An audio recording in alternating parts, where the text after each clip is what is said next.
It comes from, I remember when I used to watch the Pimpernel, and there was always the lady in the big crimson dress with the big white wig on in there, and she was Madame de Barry.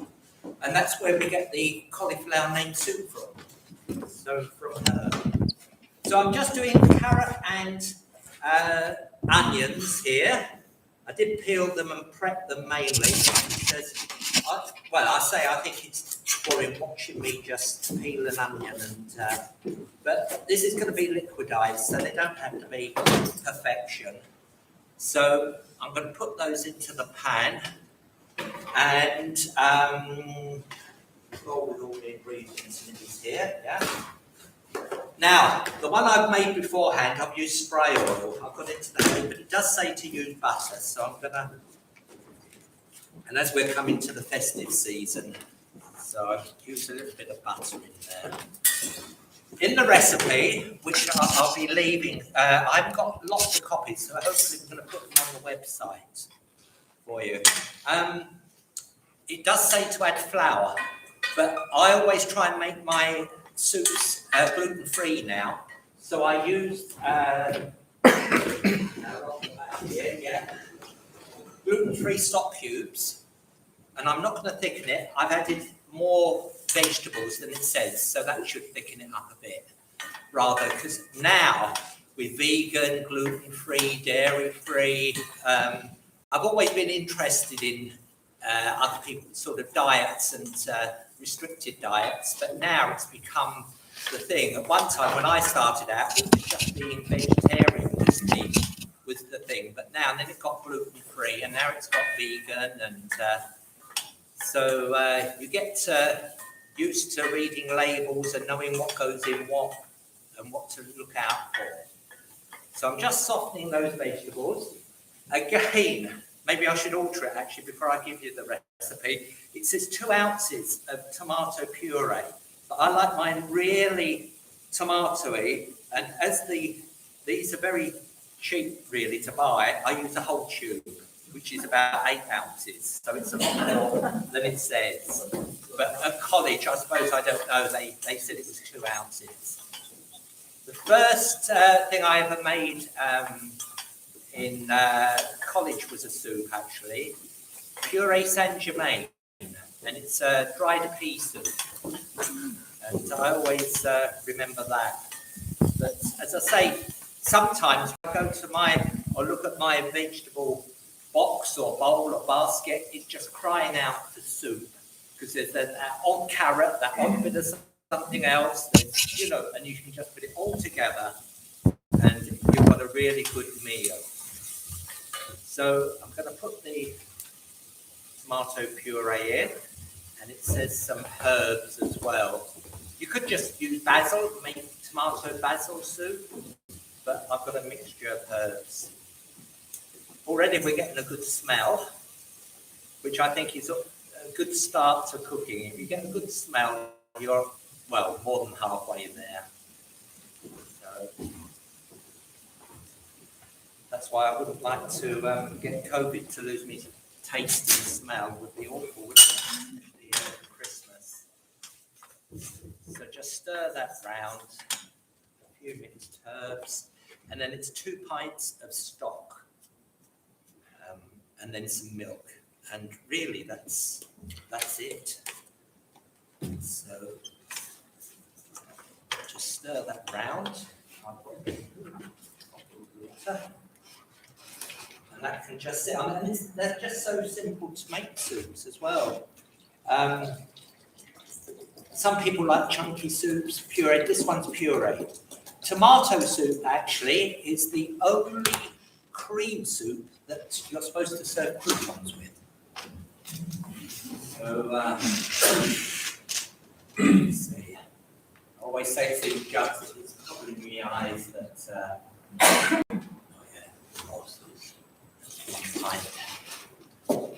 turn it on. So I've already made a batch of this morning, so I was up at the crack of dawn. Tomatoes, of course, come from the Americas. So we never had tomatoes until Columbus. It sits there. So all the Mediterranean recipes that you see with tomatoes never existed before Christopher Columbus time. So they were mainly green sauces, and the Romans never saw a tomato or a pepper or chilies. Nothing from. I do a lot of Roman cooking for the Vinterlander Museum and Bird Oswald up on the. I do all their Roman themed cooking. So it's quite a challenge. I always say Roman cooking comes out green, brown, or sludge colour. It tastes good, but the colour's a bit to be desired. So that's our soup. Just soften the veg, and I've got to liquidize it and add the milk, and it should be okay. I can add some seasoning if need be. So that's our soup. Very, very simple. I think they get simpler actually, the recipes. So let's have a look. I'll put them in some sort of order to make it more interesting. There's my first salad. I'm doing a selection of salads, and this is an interesting salad. I've changed it from the original. Just slightly bigger bowl, but use this one. What bowls? This it was originally a whole wheat celery and apricot salad. But I found in the end, you can't always get whole wheat berries. It's what they put my stock cubes in, haven't I? Put my water in, but there go me. I'm a bit lazy with. I don't make my stock in a jug because it's only had clean water in it, and these dissolve in the hot water and soup mixture anyway. So it means I can just wipe me jug out because it's just had clean water in it. It doesn't need washing up. And there's nothing worse than when you put stock and you get that scum, that ring round it. It takes ages to come out. Well, you don't really need to do it. You can just mix it all in your pan. So that does save on the washing up. But you've got to remember to put them in. That's the thing. Anyway, back to the whole wheat berries. So I've adapted it to using barley. Again, going back to me Roman cooking, because they didn't have potatoes, obviously, from the New World, their carbohydrate basically came, and their energy and calories actually came from grains, came from wheat, barley, oats, and barley is so easy to get. Again, going back to the soups, you can have it in your soups, and so it's much easier to come by. And I like barley. It's so this makes a salad rather than a rice salad. So now what you do is you cook it, and it's 6 ounces of barley to 3/4 of a pint of water, and it's on the recipe for cooking barley, and you just cook it until it absorbs all the liquid and it goes soft. It never goes too soft, it's still got a chewiness about it, which is nice. I like that texture. So that's our base for a salad. And next, and this caused the problem with my car, because I poured into double the amount there, so I've got it already here for you. So I can use this one. For me dried apricots, I was short on dried apricots and couldn't get any yesterday in the shop I was in Windsor. So I ended up at Sainsbury's, and I've lost them now, so I'll probably have enough anyway, so we'll see. But dried apricots.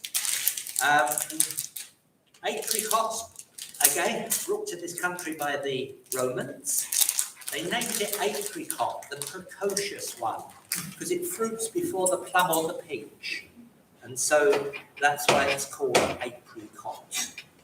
So dried fruit classes as part of your 7 a day. I'm even falling into the trap now. Yeah, 7 a day. 3 dried apricots is a portion of fruit. And I could eat those without even knowing I've eaten them, to be honest. Dried figs, dried apricots, dates. And you can chop them up into your cereal or your porridge.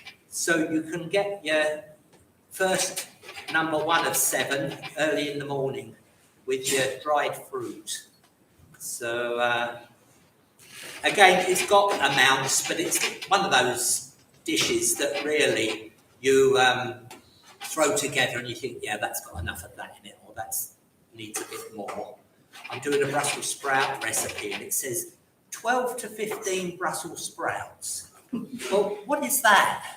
I mean, it's like a recipe says 2 leeks. You get leeks like tree trunks and leeks like spring onions, don't you? I mean, what is, that's silly. A lot of it is, once you've done it a couple of times, you think you could have done it with a bit more of that.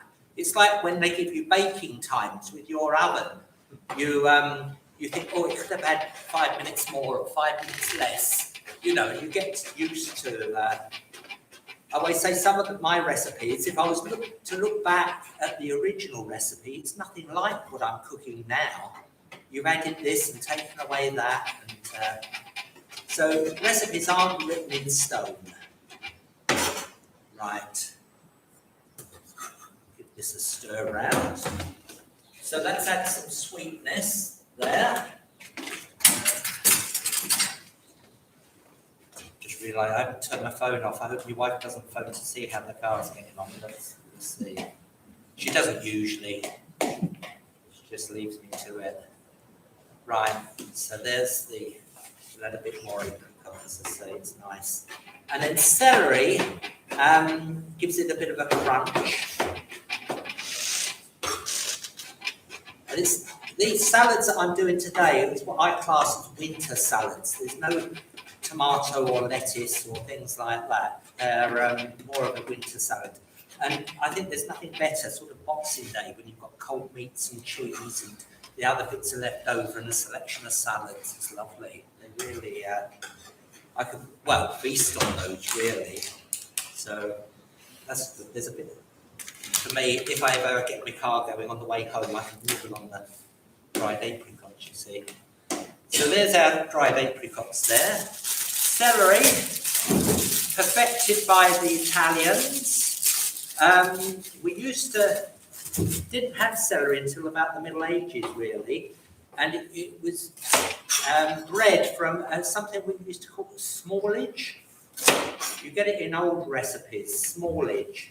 And it's like, I think, parsley. And smallage is just like thick parsley stems. They're not these great big sort of celery sticks that we have nowadays. It was a much weedier looking. And when I cook out in India, their celery is very primitive. And in fact, I took some of this celery. I didn't realise I was doing a demonstration, thought I needed celery, so I took some with me. Well, they were amazed by it. They probably see it on the cooking or whatever, but they just can't get hold of our big celery sticks. I could have auctioned it a fortune. They were amazed by it. But their celery has lots of good flavour. So that's one thing to remember, is when I'm cooking abroad, is not to expect all the ingredients to be the same as ours. I've done quite a bit of demonstrating out in India, and it's, I would say, a challenge in some parts. A challenge, which I love. I mean, it is. It's. I was doing a demonstration in a hotel, and it was at 7 o'clock, and I knew my whites were being laundered. And I said, I need them back by 4 o'clock. Well, 4 o'clock came, no sign of them. They're coming, sir, they're coming. 5 o'clock, no, still no whites. I didn't have any. It was there. I think it was about 10 to 7. They arrived, and they smelt where they'd been iron dry. You know, that sort of steam smell. But that's why I said I needed them by 4, because if I'd said 7, they would have turned up at 10 o'clock, you know. So that's, and I can make some French dressing to go on it. So it's a very, very simple salad. But again, that looks colourful. And you'll notice that the on a plate, when you get a taster, the different colours of the salads. So we'll put that out anyway.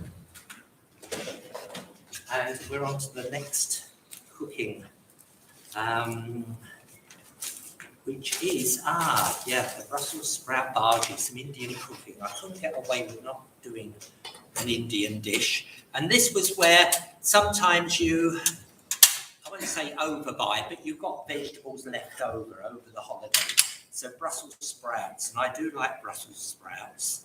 I can eat them just like sweet. Some people don't like them at all. But I think they're quite nice, actually. Even cold, I can eat. After washing, sort of when you're washing up at Christmas and there's veg left over, they're really nice. It's the most wrongly spelt item on on menus. If you look at Christmas menus and it says roast turkey, roast potatoes, and they say Brussels sprouts, but they're named after the city of Brussels. So even though one is called a Brussels sprout, not a Brussels sprout. So if you look round, each year I'm sure you can find a festive menu and they've left the S off. Just one of those odd little things. I'm one of those people that sits and says, oh, that's wrong, or that's... Well, I don't. I just think it in my mind, It's So let's have a look. I'm not in prep. Look at that, because there's a lot of fiddling with Brussels sprouts, isn't it? Sort of cleaning them and chopping them up and everything. So this is a bhaji, but it's not like the onion bhajis, fried or coated. And I think, thinking about it, in India, bhaji is more, it means like vegetable, because you get red bhaji, which is a bit like spinach. And friends of ours in Mumbai, they live in Bhaji Gully, which is a vegetable market. So I think it's more of we tend to think of it as an onion bhaji that you get at the Indian takeaways. But this is more of a dryish curry. So I've got, all the ingredients here, again, hopefully. And we've got onion.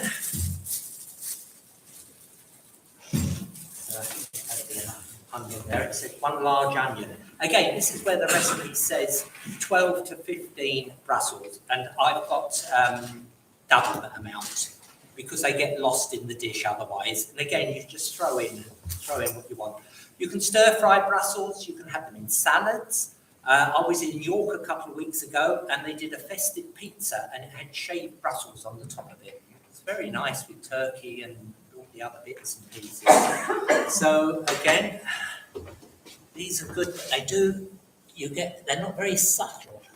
I'll turn it down a bit. So it's good that it's cooking. Yeah.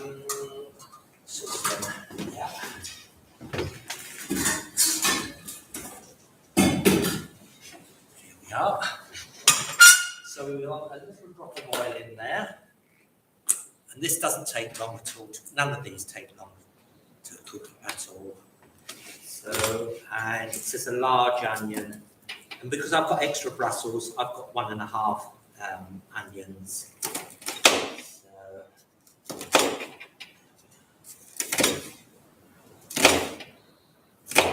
So obviously when I'm out in India, I don't demonstrate curries. Dare do that. It's English continental. One of the best things I've ever, or usually it is scones or scones. They love, because they're so English, they love, so a cobbler, something, a fruit or a savoury cobbler goes down very well. But you've got I remember I was demonstrating at a lady's house, Mrs. Gulab Chand. And I know that the meaning it's like the gulab, the little donuts that you have with syrup on them as a pudding for Indian. But her name meant gulab is rose. Gulab is rose. And Gulab Chand is rose moon. So I had to be careful to call her proper name and not this dessert pudding. I had to think every time that I spoke. I was in her kitchen. Oh, and I remember I said, oh yes, of course, cutting down on salt. And they said, no, not in India. Because of the heat, and the perspiration, you need your salt in your diet. That's why some people say, oh, Indian food can be, I add too much salt, but there's a reason for that. So I said, oh, well, in the West, we're trying to cut down our salt and everything. And then I had spices. I don't know what I was cooking, and there was a fan above me. Well, by the time I got from the jar to the pan, there was nothing left in my spoon. You can imagine around the kitchen. It was, and another time I was cooking, and it was at monsoon, and I carried a jug of milk out onto I was cooking on the balcony. This wonderful view behind me of the bay in Mumbai. And I took this jug of milk out onto the balcony and left it, and then went back to the kitchen, and it couldn't have been more than 10 minutes. And I went back, and it was solid. It had just turned with the weather, being in the monsoon. It had just gone set solid. It was amazing. So you have to sort of be prepared and think on your feet a bit about cooking out there. But there's our onion. And what I didn't do, first of all, but I'll do now, is some of the spices. We've got cumin seed, jeera, about a teaspoon, but I'll put a bit extra, as I say, because I've got extra vegetables. And some poppy seed.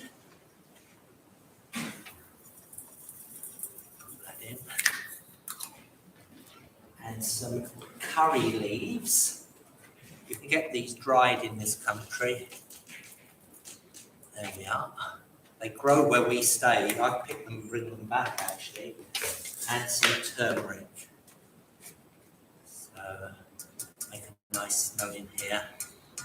The wonder spice, this is supposed to cure everything, turmeric. It's, people put it on cereal. I've never done that actually, but it is a really good. They do a cream, turmeric cream, a bit like Savlon, to put onto cuts and grazes. But, right, just let that soften a bit. And I've got my onion here. When I've chopped it, this is where I don't give out the recipes beforehand. I noticed that WIs, if I'd given this recipe out, it says slice the onion, and I've seen the ladies in the front saying, it says slice the onions and he's chopped them. You know. So you wait and get the recipes a bit later and hopefully you've forgotten what I've done here, you see. But yeah, it's, I've got it right in the other pan, so we just, and then filling on with these, you have to halve them and then slice them. So,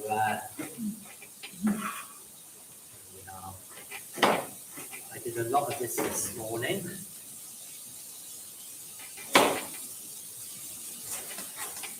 And there's no other liquid goes in this. It has a lid on it and it just cooks in its own juices.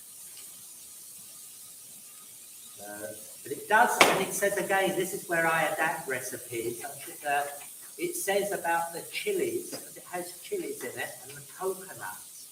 And it says make a paste. Well, I just put them in.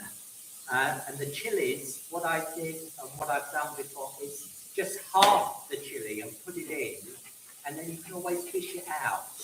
You haven't committed yourself. You can fish out half the chili. And I find that that's a good way of cooking, actually. Say chopping them up. Once you've chopped them up and it's mixed in, you're committed to having that much chili. But with the halves, you can... but the first time I had dinner at my wife's family house, when we first met, I was invited for a meal, and they are Anglo-Indian. They were born in India, and so they eat lots of Indian food. So we sat down, and I was told it's going to be a vegetable curry, and I thought, oh, that doesn't sound filling or anything like that, but it was wonderful, this curry. And I had it served, or I served, they do a lot. You serve yourself, actually. and sat down, and on top I thought, oh, a French bean. And I put it in, and it was a whole chili. And I thought, I've only just met I can't spit it out. I thought, what do I do? So I just went and swallowed it. And it was like a nuclear reactor inside me, this chili. And I've since made a joke. I said, I'm sure they did that on purpose, just to see how I'd cope with this chili. And they must have thought, good grief, he's just eating it like that, you know. They wouldn't. And what you do usually is put it to one side on your plate and just cut it up and use it almost like a condiment and add it into your meal as you're eating it. But I just went for it and had this whole chili. Right, I thought I'd leave a few of these, and I'll leave too many, but never mind, we'll get all the others put in. That's another half there. I do grow, just for Christmas, I grow Brussels sprouts. I think they're nice to, I must admit, the butterflies, the caterpillars got them, the leaves turned out like doilies this year. But I think I've got some more Brussels coming. Right, stir those round. Add these in. They're really nice, these. They're really crunchy and they're a labour of love, really.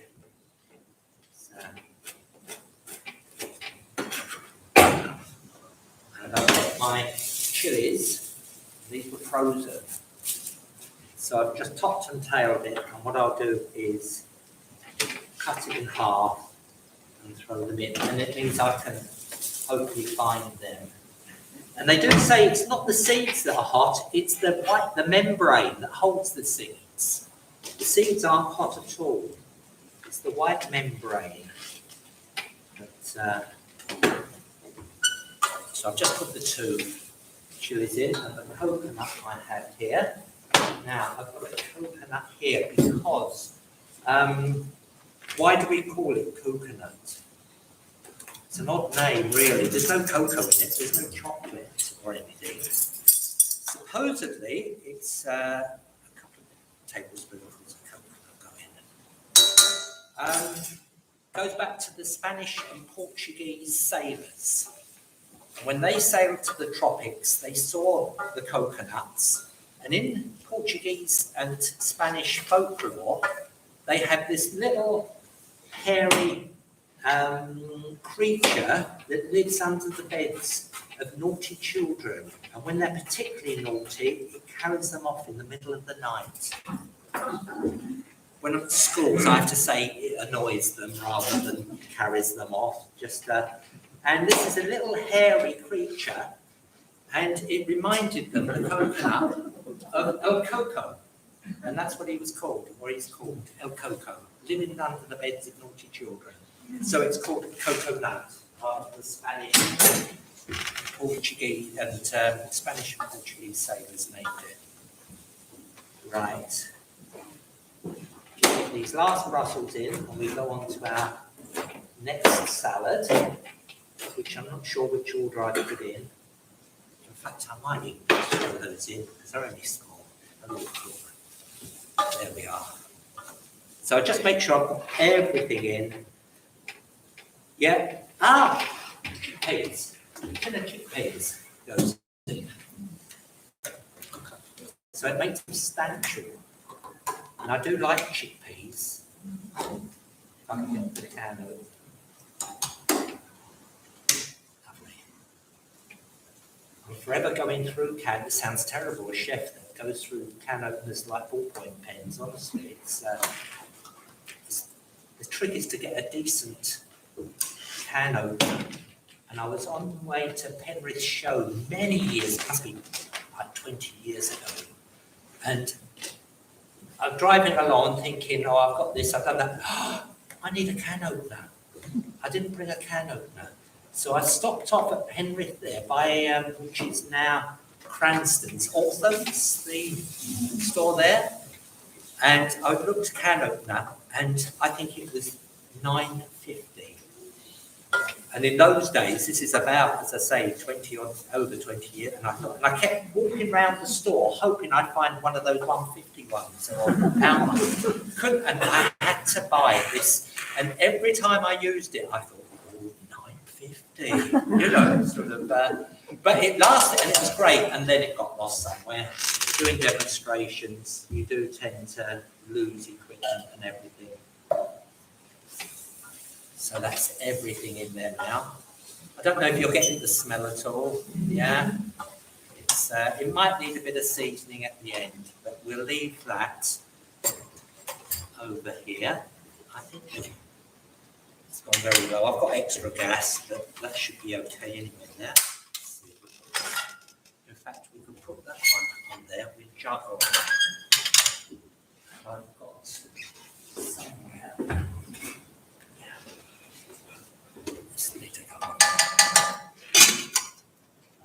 Right, this is coming up. Our next salad, or did I put them in? Red cabbage.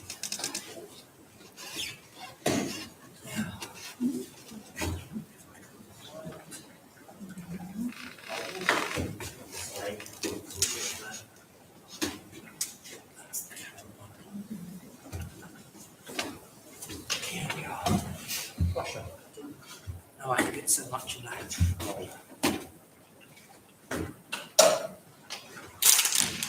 Some of these things I don't need anymore.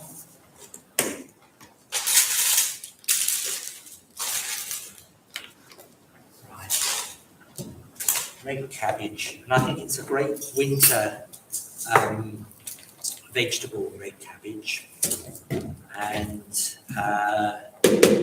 I often cook it with apple as a hot vegetable because you can't really overcook it and you can get it on and heat it up. And it's great. So I just need to trim this one up.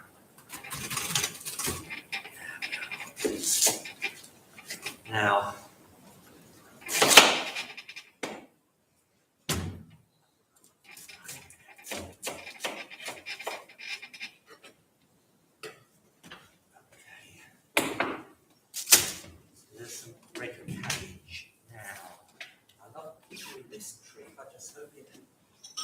works for you.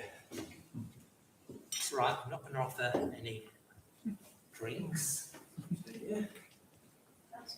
I know, it's Christmas, I know. I always put too much of the liquid in.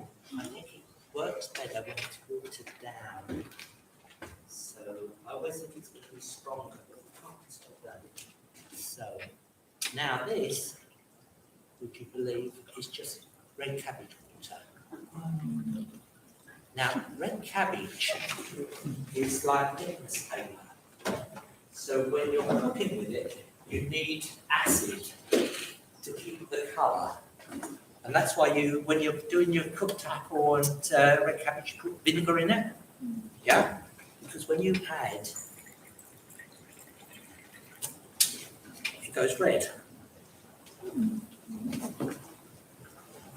And if you put an alkali,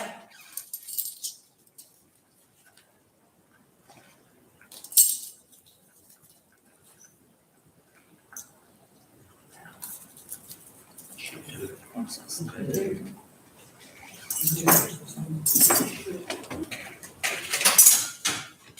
I don't know what the technical is. Those blue.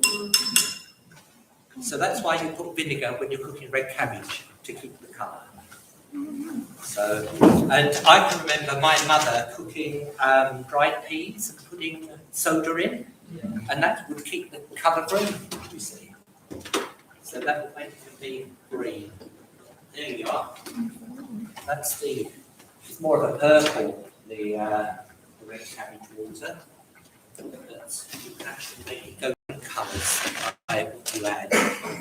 So the school children are always fascinated with that one. So do some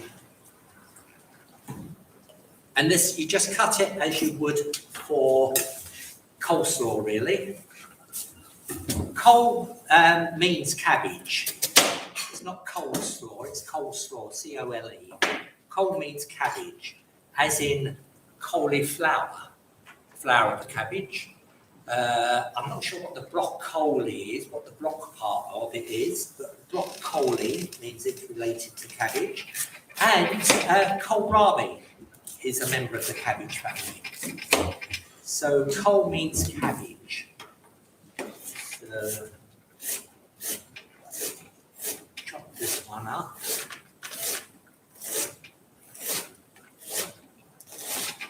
That's the only thing. I should have prepped up some of this, but I'll do a bit. I can always do some more if we need some for samples, just to give you an idea.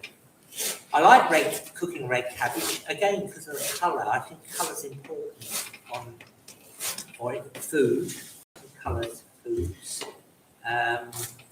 Except apparently blue. Blue is, what do they call it? You don't want to eat so much. You're meant to, if you're trying to cut down on your food, eat off of a blue plate, they say. So it's appetite suppressing, blue is, apparently. So they've done all sorts of experiments with making mashed potato different colours and lots of other dishes by changing the colour. In your mind, it does have an effect. So there we are. And I've got, to keep it red, I've got red onions. Again, you could use just ordinary onions. And I've got red wine vinegar, just to keep it red. I do a lot of dinners, charity dinners, sort of like 50 odd, 60 odd, 80 odd, I had over 100 sort of theme. And I did one on Scandinavian cooking. And I'm not sure what the soup was, but I think it was a tomato base soup because it was really red. And then there were carrots, and then there were red cabbage. When I took the lids off the big pans, it was like, do you remember that Changing Rooms program where they took the lids off the paint and they went, oh, you know, got surprised. And it was these vibrant colours of food. You know, it was really quite something. I'm going to turn that soup off because that's done. I don't know if this one's run out of gas.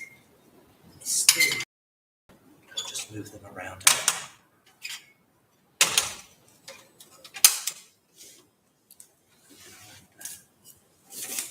Hurry up with the. We want some tasters, time for tasters. Right, so this is the red onion.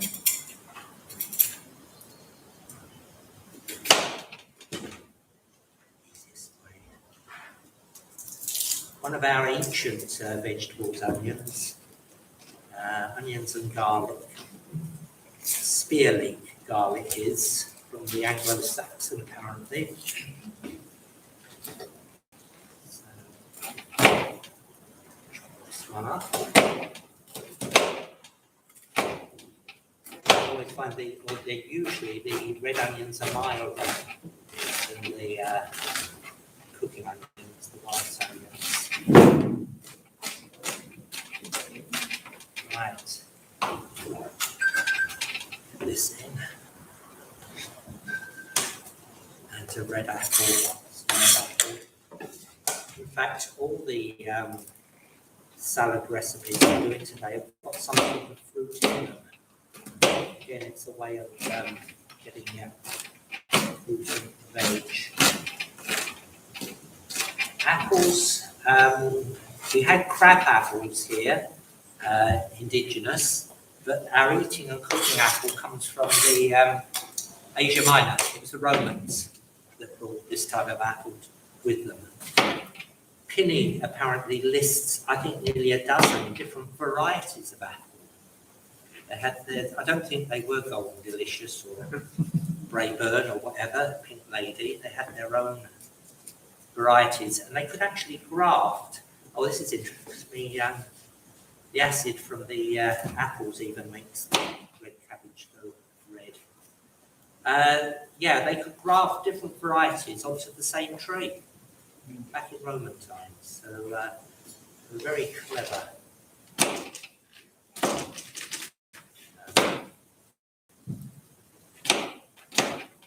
And the other thing about apples is I usually eat the whole apple. I just eat everything. It all goes. It's but the flavour of apple pips, the almond flavour, that's cyanide. And I used to say, oh, but it takes such a lot of apple pips to have any effect. And after one of the demonstrations, a gentleman came up to me and said, actually, it's half a cupful. So, and this always catches at the bottom, so don't worry, it's nice. It's all part of the cooking of it.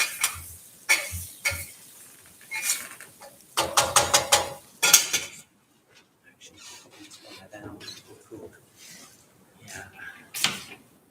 So my other favourite poison, of course, is nutmeg. 3 nutmegs are fatal. So, but we use the mild poisons in our immune system. Apparently, it helps us fight off things. So, and apparently, I've never tested it, but all poisons are bitter. So it's our bitter foods, dark green vegetables, and things like that, that have mild poisons in them. Kale and things, cabbage and things like that.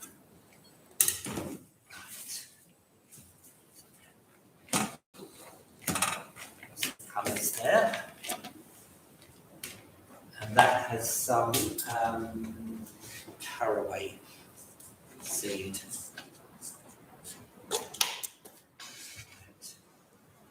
I'll put a French dressing on that actually.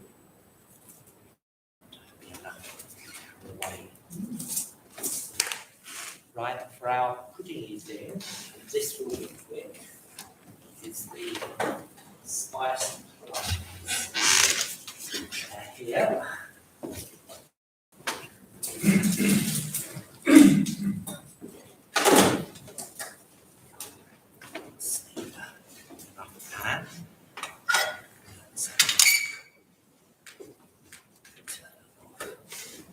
Right, plums. I've only left a couple to halve. I've halved and stoned the plums. Yes, they go in, that's good. And these are so simple to do. Again, for the holiday, you're getting your fruit, and it's a nice simple dish. Easiest way to clean a chopping board is to turn it over.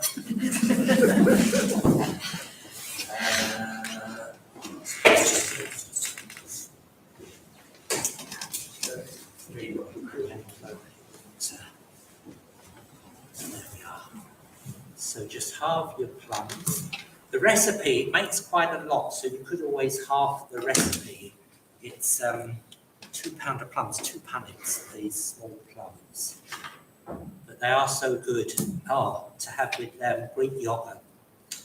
Or I suppose you could have cream, and Greek yogurt's really good with these. And they're so simple to do.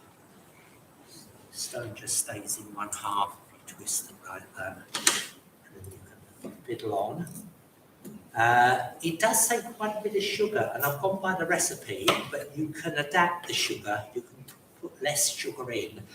I've even done it with the lemonade, no sugar diet lemonade. And another thing I've done it with is the cordial, like the no sugar blackcurrant cordial.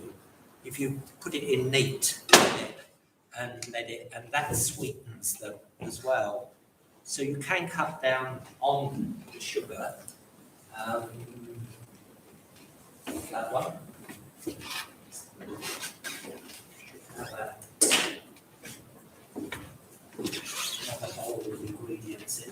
them on anyway.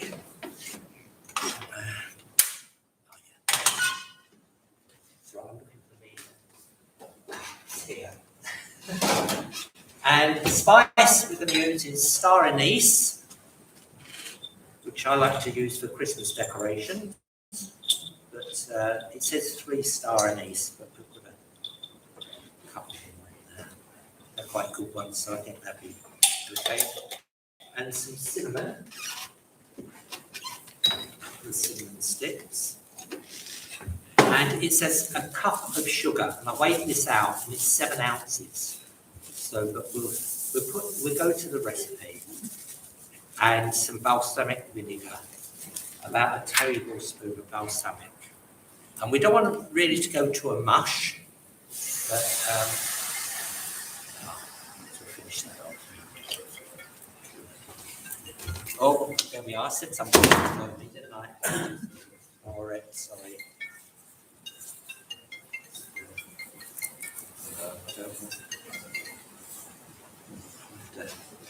Turn it off.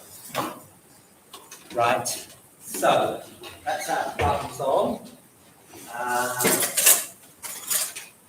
Got some already done. So.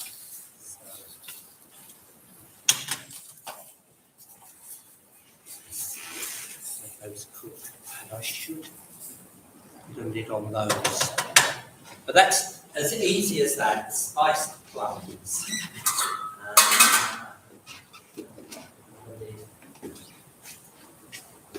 Lidless, that'd be okay. I've got lots of these already done. So spiced plums, and for our last salad is the carrot and orange. Again, I'll just do a bit. So again, carrots, we have the Christmas lunch.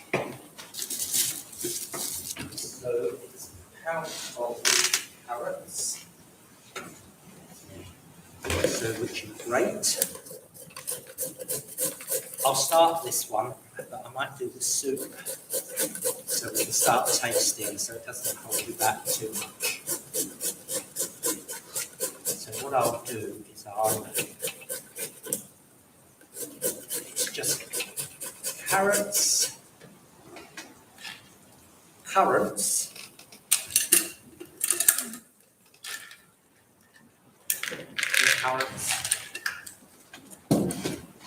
some orange juice, here, or some orange zest as well. The zest of the orange in. Oranges, again, one of my favourite fruits. You'll probably, some of you know which country they originate in, oranges. Sorry? China. Yeah. And there's a clue with the name Satsuma's mandarins. They come from China. And it took them a long while to get to Europe. Again, the Romans didn't really know oranges. They knew of them, but they weren't a common. They actually came across to Europe, into North Africa. Then the Moors took them into Spain. And the first mentions of oranges in this country is 1289. So it's quite late, really. And what's interesting, the colour orange comes from the fruit. So before 1289, there was no separate colour for orange. It was classed as red. And that's why we say red kite, red deer, robin redbreast when they're all orange, because there was never the word orange. It's only since 1289 that we've had the word orange. So, and they reckon the Medici coat of arms, the gold balls, actually are oranges because they were so scarce. And the name orange comes from a Middle East, I think it's Persian or something, and it means the perfume from within. So it's the smell of the orange. So we've got the zest of the orange, we've got some carrots, we've got some currants, and we have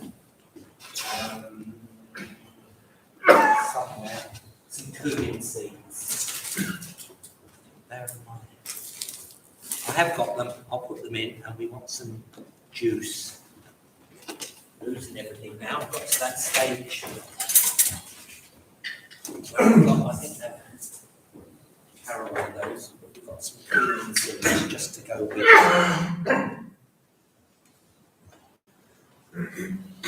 the orange juice. The colours are really vibrant.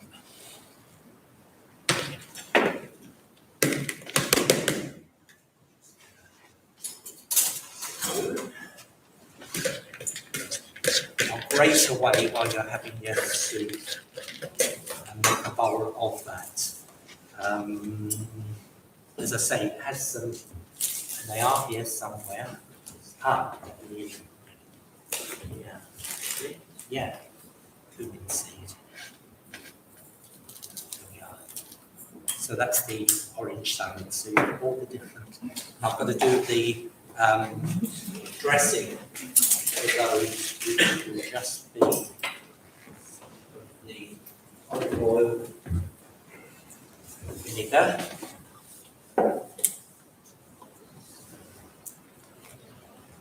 oil,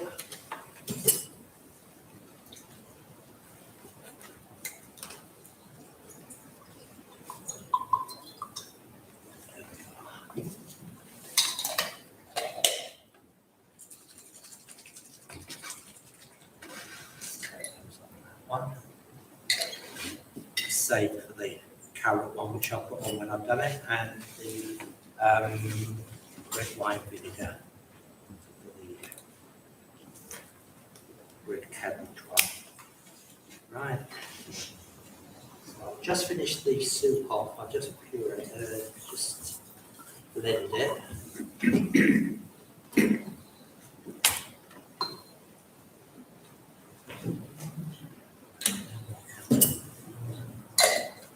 See the cabbage go with the start going red. There we are. Brings out the colour. So I can top up on those.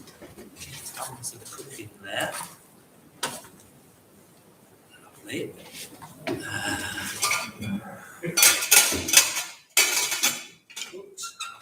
Down this end, and then I think we were going to do it row by row, wasn't it? Yes, I think so. Yeah. Avoid a crowd.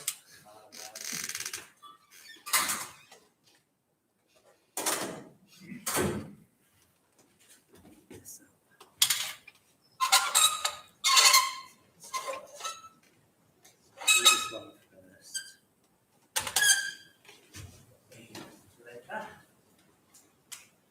Might need a bit of seasoning, although the stock cubes have got seasoning in them.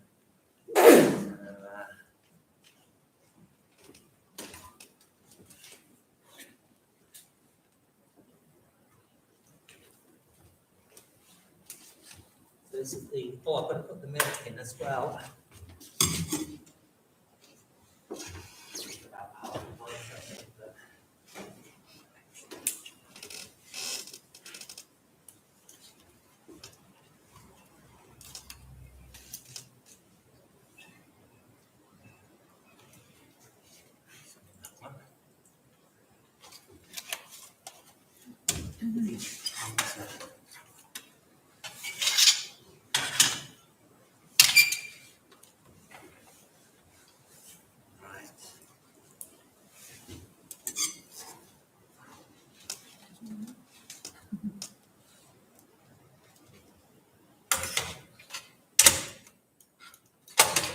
turned it on at the wall, I think.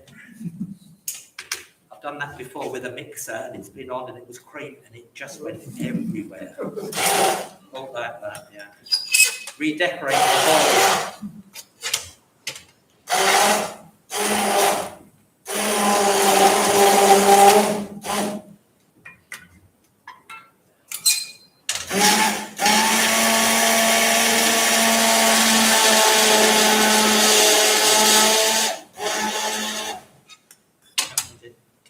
Too hot. It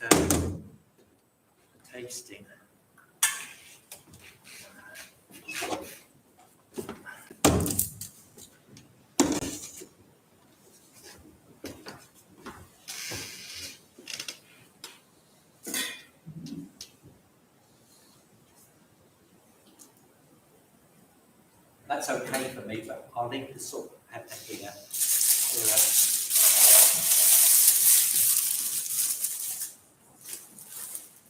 Just a taster if you want to. Well, yeah, you can do, yeah. Just that's okay. I'll yeah. Is that okay? Or they can serve themselves if I trust. They won't. As long as it goes round. I think there's another pan here anyway of soup. I've got a few copies. John, can I ask you a question? Yeah. When you put in an onion, Yeah. is it best to cut it top to bottom and then side to side, or side to side? Yeah. Bottom? What you do is you peel it and keep the root part on, Right, and then cut it in half so it all holds together. right. And then you cut towards the root so it stays as an onion and doesn't start. And when you get near the root, usually I turn it around and go that way and just finish off that bit. And then you can cut it that way, but I find that it just all naturally, because it's in rings, falls apart that way. Yeah. So the trick is to leave the white part of the root still there, so you're not trying to catch the bits as they all come apart, all the different layers. And then you just cut it. Yeah. Yeah. Can you manage? Yeah, plums there. So there. And then there's the I'll leave it to warm up. Would you like to come sort of 3 or 4 at a time? We start with this end. It's like school dinners or Oliver. Should be plenty.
Yeah, good. Yeah. That's something that you could, yeah.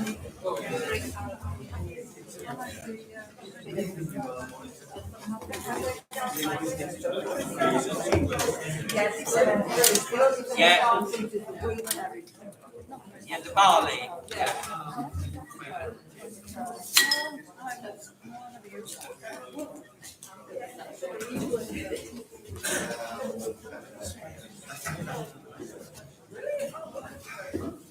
Nice.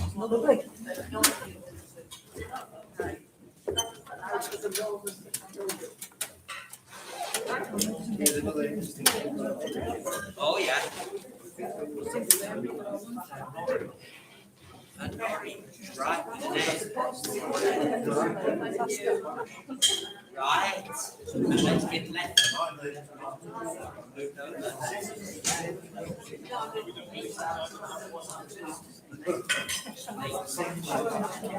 All right, yeah, and that's what it's coming.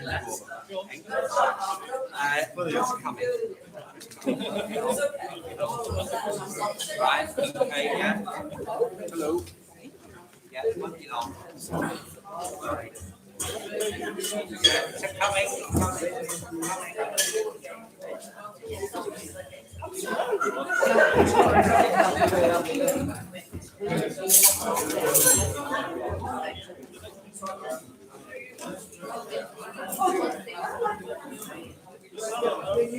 Yeah, next calls.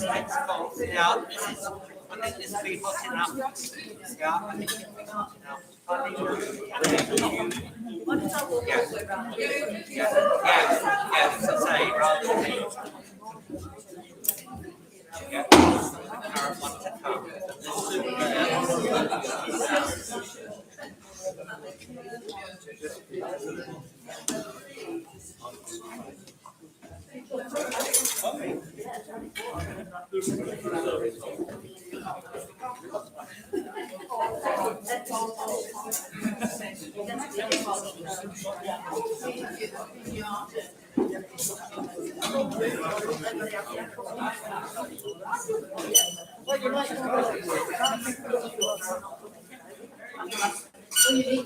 Now be careful with the Brussels sprout one. If you get something like a French bean, you know it's the chili. So yeah.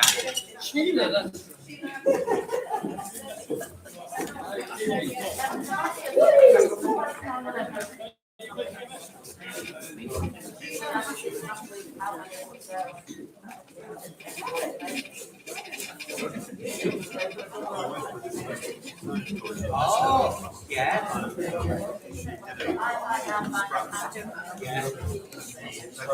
No.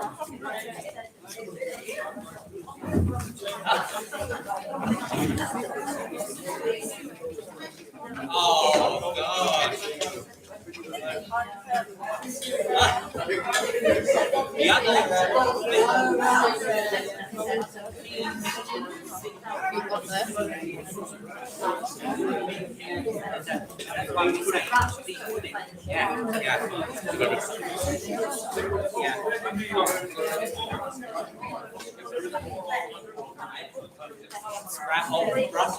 And they should always have a capital letter.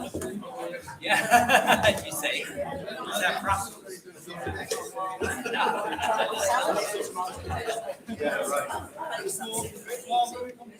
Well, I'm looking to make sure everybody else, I think I was.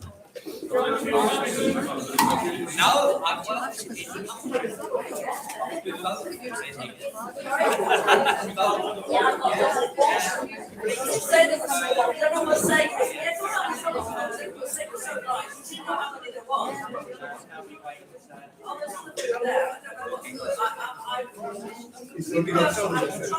No, I went to Canterbury.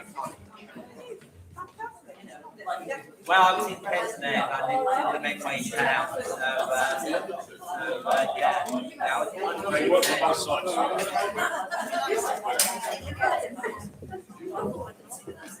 Yeah, very important. Yeah.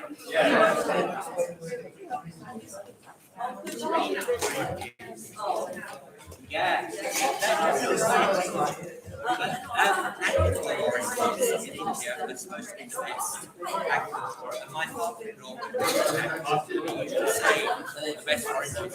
And if you're out there and they've got a green tinge to the skin, actually, yeah. Right, that's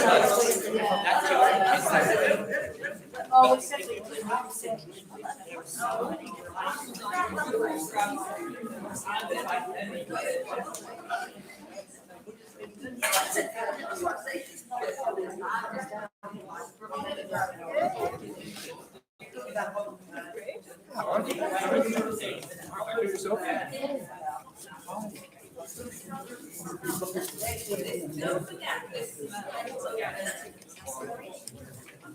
Evergreen.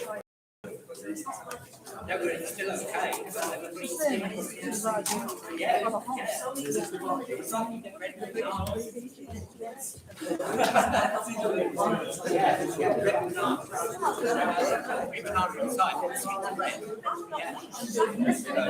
There's so many fruits that we don't see really, you know. Yeah. You know, so many.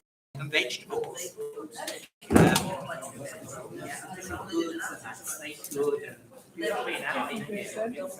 Something like a root vegetable.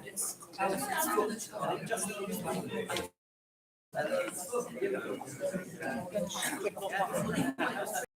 I love it. I've got that there. Right, yeah. Oh, I said, don't take any photographs of it. You can do, yeah. Yeah, that's the margin. There's one down there as well. There's a margin there. I can put this one on there. Yeah, so be careful. Yeah.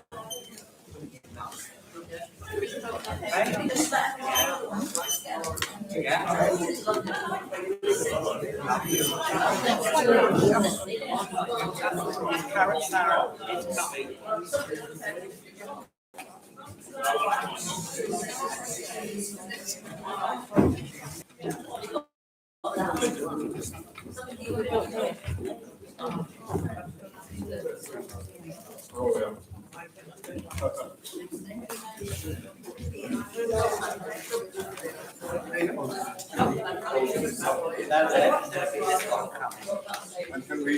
Yes, dip into.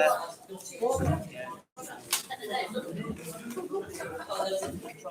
Sorry.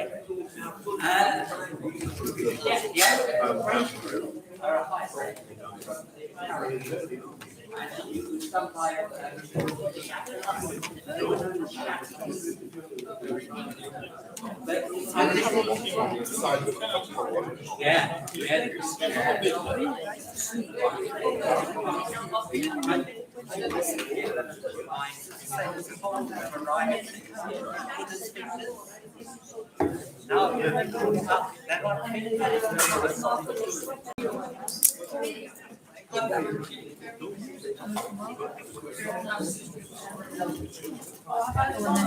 Again, it's a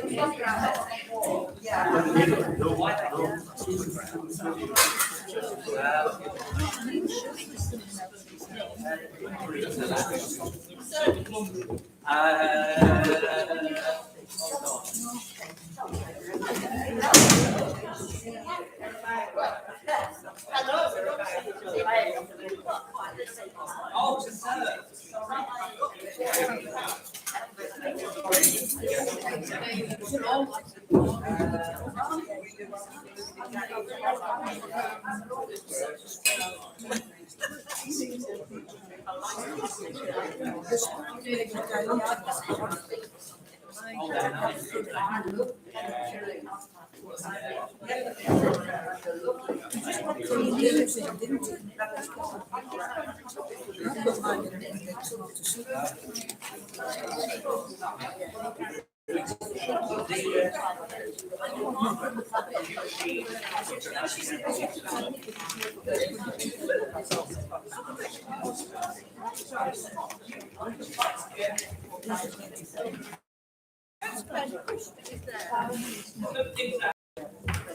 Right, there's a bit of this one now. Oh, sorry.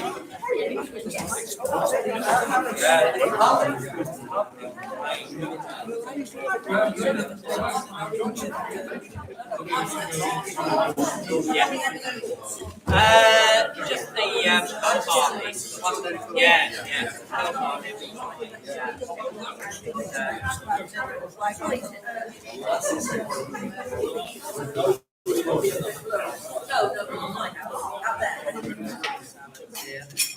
I actually bought something.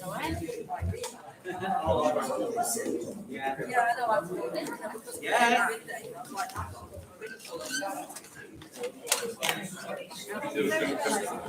Thank you. And just simply,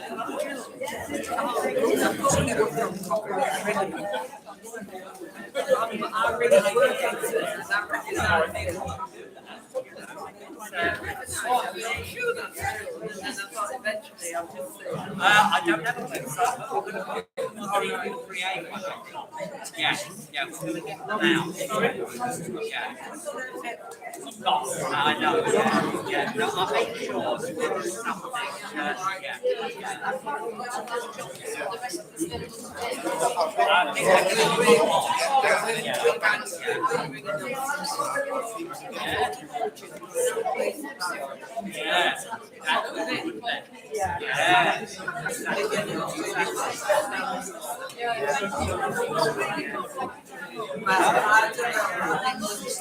Yeah. I get asked for this half an hour. Anyway.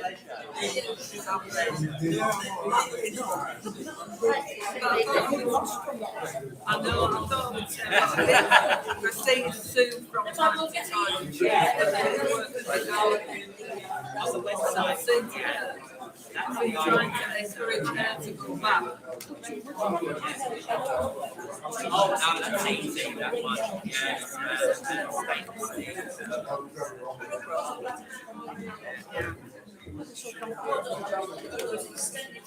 Oh, I'm like carrying on too. I'm like carrying through. It could be worse. It could be after you here or something. Oh, about a month ago, this went the battery and I had to lose the but this isn't even trying to. It just goes to think, well, I don't know it. It's not even labeled when the battery is going. No, I know.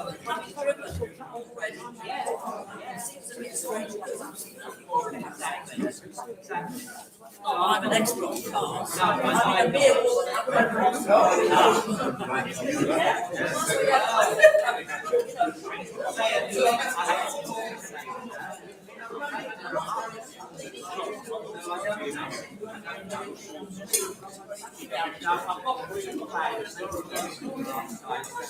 You're supposed to be too big.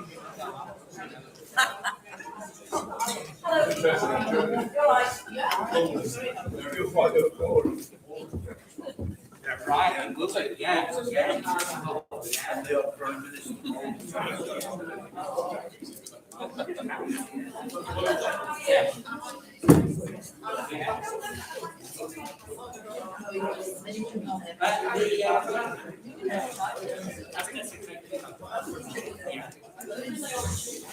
Right, and then I think definitely. Sorry, I should make that clear. That's the yeah. Thank you.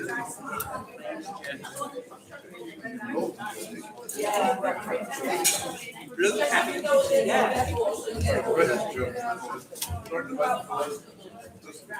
Yeah.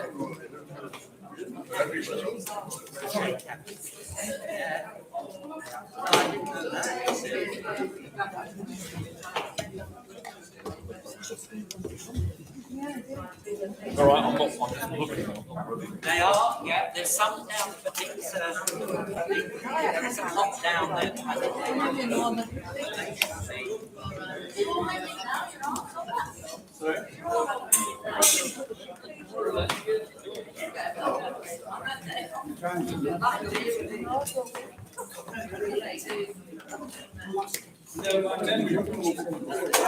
The Brussels.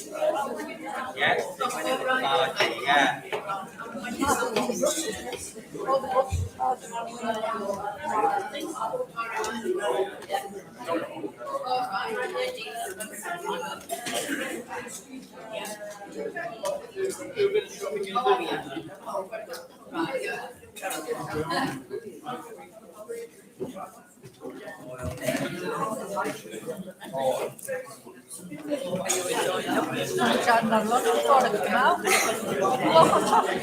No, I didn't. The weather forecast. customers kept them better than the salad.